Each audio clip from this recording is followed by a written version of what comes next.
Hello friends, आपका अपने YouTube channel educator agency में बहुत बहुत स्वागत है। आज का जो हमारा टॉपिक रहने वाला है वो है कंपोनेंट्स ऑफ क्वेश्चनिंग स्किल। इससे पहले हम क्वेश्चनिंग स्किल का जो कंसेप्ट बनता है उसको ऑलरेडी हम कर चुके हैं। अगर आपने वो वीडियो नहीं देखी तो प्लेलिस्ट में जाकर पहले वो वीडियो देख लीजिए। अगर बात करें हम कंपोनेंट्स ऑफ क्वेश्चनिंग स्किल तो इसके 5 मेन कंपोनेंट हैं। तो कौन कौन से रहेंगे वो? अनुबोधन, प्रॉम्प्टिंग, अधिक सूचना प्राप्ति, सीकिंग फर्दर इंफॉर्मेशन, पुनः केंद्रण, रिफोकसिंग, पुनः निर्देशन, रिडायरेक्शन, समीक्षात्मक अभिज्ञान वृद्धि, इंक्रीजिंग क्रिटिकल अवेयरनेस। ये 5 हमारे मेन कंपोनेंट रहेंगे। आपको कहीं से और कंपोनेंट उठाने की जरूरत नहीं है। इन कंपोनेंट को ही अच्छे से समझो और इन्हीं को लिख देना अगर इस पर बेस्ड अगर क्वेश्चन आता है तो। फर्स्ट ऑफ ऑल हम देख लेते हैं प्रॉम्प्टिंग क्या होती है, अनुमोदन क्या होता है। जैसे कि जब रंगमंच चल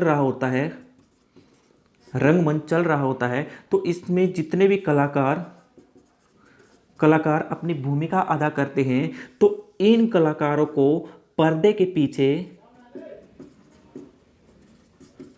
पीछे सहायता प्रदान की जाती है बोलने के लिए। तो रंगमंच पे जो कलाकार होते हैं जब वो अपना जो अपनी भूमिका अदा करते हैं या रंगमंच पर अपने आप को प्रस्तुत करते हैं तो पर्दे के पीछे उनकी सहायता की जाती है कि वो अपने आप को सही तरीके से रिप्रेजेंट कर सकें। और जो पर्दे के पीछे इनको सहायता दी जाती है उसी को हम अनुबोधन या प्रॉम्प्टिंग कहते हैं। अगर हम अपने शिक्षा की बात करें, एजुकेशन की बात करें, अपनी लर्निंग टीचिंग प्रोसेस की बात करें कि हम अपनी टीचिंग लर्निंग प्रोसेस में प्रॉम्प्टिंग कैसे करते हैं, जो कि क्वेश्चनिंग स्किल का एक कंपोनेंट है। तो होता क्या है कि हर टीचर ये एस्पेक्ट करता है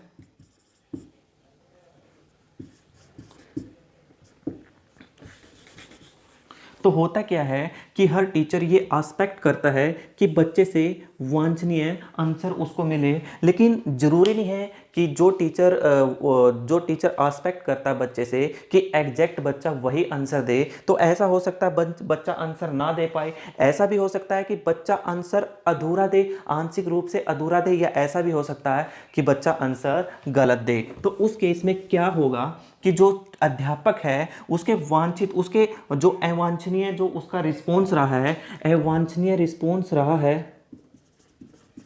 अवांछनीय जो उसका उत्तर रहा है उसको वांछनीय उत्तर में बदलने के लिए कुछ संकेतों का प्रयोग करता है, या कुछ शब्दों का प्रयोग करता है, या कुछ संकेतों का प्रयोग करता है, कुछ शब्दों का प्रयोग करता है, या कुछ निर्देश देता है।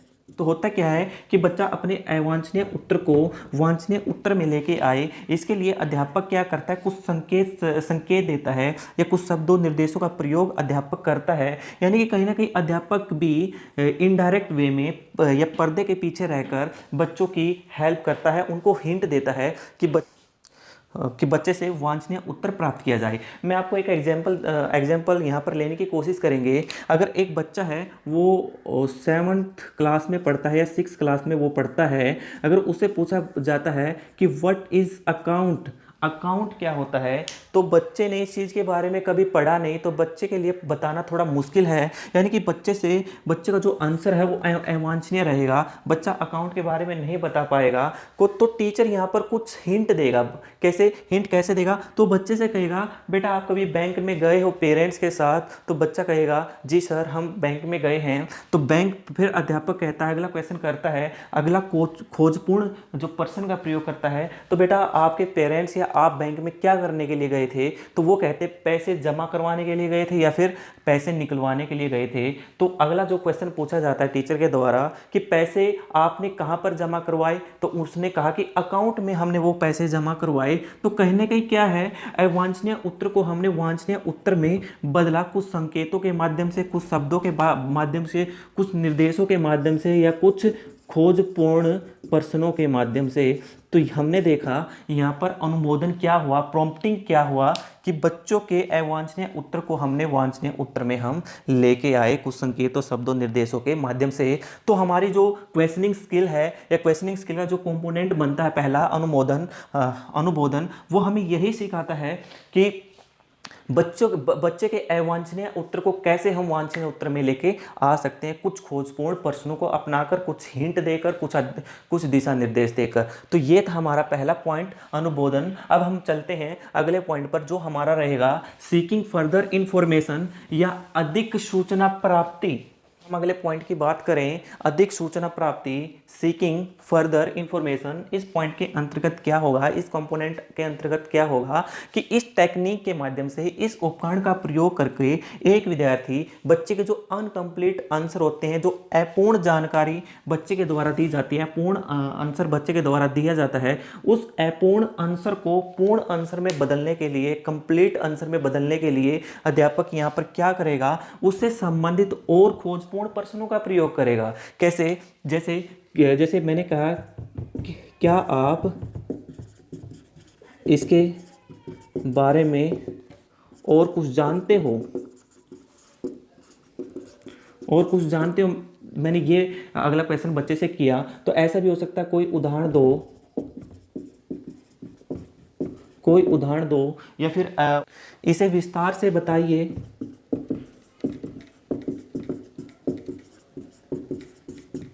तो इनके माध्यम से हमने क्या देखने को मिला, अधिक सूचना प्राप्ति, कि बच्चे से हमने जो प्रश्न किया, बच्चे ने उस प्रश्न का जो आंसर दिया वो अधूरा दिया या अनकंप्लीट दिया, तो हम चाहते हैं कि बच्चे को वांछित आंसर तक लेकर हम आए, तो हम उससे जुड़े हुए कुछ खोजपूर्ण प्रश्नों का प्रयोग कर सकते हैं। जैसे मैंने कहा, क्या आप इसके बारे में और कुछ जानते हो, या इसका कोई आप उदाहरण दे सकते हो, या इसको आप विस्तार से बताइए। तो ये वो चीज़ें हैं, तो बच्चे से हम अधिक इंफॉर्मेशन प्राप्त कर सकते हैं, और अधिक इंफॉर्मेशन प्राप्त करके ही क्या है, बच्चे का जो अवांछनीय आंसर था, उत्तर था, उसको हम वांछनीय उत्तर में बदल सकते हैं। तो इसी के माध्यम से तो हम बच्चों का जो पूर्व ज्ञान है या प्रीवियस बेस्ड जो नॉलेज है, उसके आधार पर हम बच्चों को नवीन ज्ञान से जोड़ने का काम करते हैं।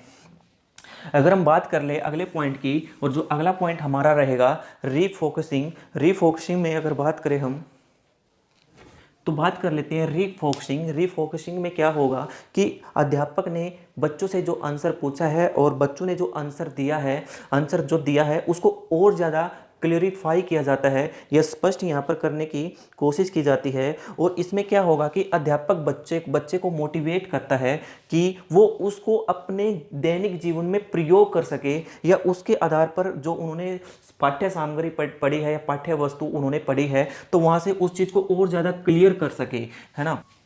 तो आंसर को और ज़्यादा क्लियर करने के लिए एक अध्यापक बच्चों से कह सकता है कि आप क्या इसके आंसर की पुष्टि कर सकते हो, या फिर ये पूछ सकता है कि जैसे हमने बच्चों को शिमला के बारे में बच्चों को पढ़ाया है, अगर हम इसको और ज़्यादा क्लियर करना चाहते हैं तो हम पूछ सकते हैं, क्या आप शिमला और आप जो जिस डिस्ट्रिक्ट में आप रहते हो, जैसे कि पानीपत डिस्ट्रिक्ट में आप रहते हो, उसमें अंतर क्या है, तो उसको पता है, वो कंपेयर करेगा अपने पानीपत डिस्ट्रिक्ट से किसको, शिमला को। तो इस प्रकार से क्या है, उसको रीफोकसिंग होगी, उसको और ज़्यादा वो स्पष्ट करने की यहाँ पर कोशिश करेगा उस पर्सन को। तो इससे क्या होगा, बच्चे के अंदर क्रिएटिविटी भी बढ़ती है, बच्चे के अंदर मोटिवेशन भी आता है। तो ये एक मूल कंपोनेंट माना जाता है क्वेश्चनिंग स्किल का। ओके, अगर बात कर लेते हैं हम पुनः निर्देशन की, रीडायरेक्शन में क्या होगा, चलिए देख लेते हैं।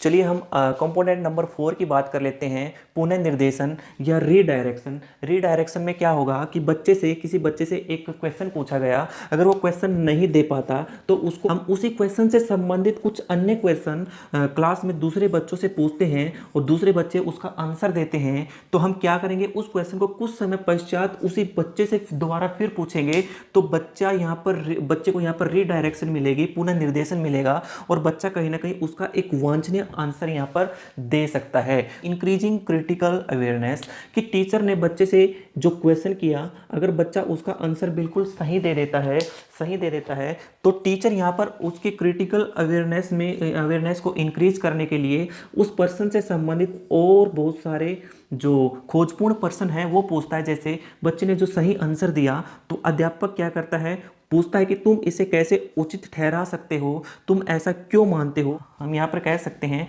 इस पॉइंट के अंदर क्या है, बच्चे के जो पर्सनली व्यूज़ हैं वो यहाँ पर लिए जाते हैं। तो यहाँ पर क्या है, रट्टाफिकेशन का बिल्कुल भी कोई काम नहीं होता। बच्चा यहाँ पर चीज़ों को समझता है, अगर चीज़ों को समझता है तो वो उस चीज़ के एग्जाम्पल से भी दे सकता है या कुछ और और क्रिया करके उसको सही भी ठहरा सकता है।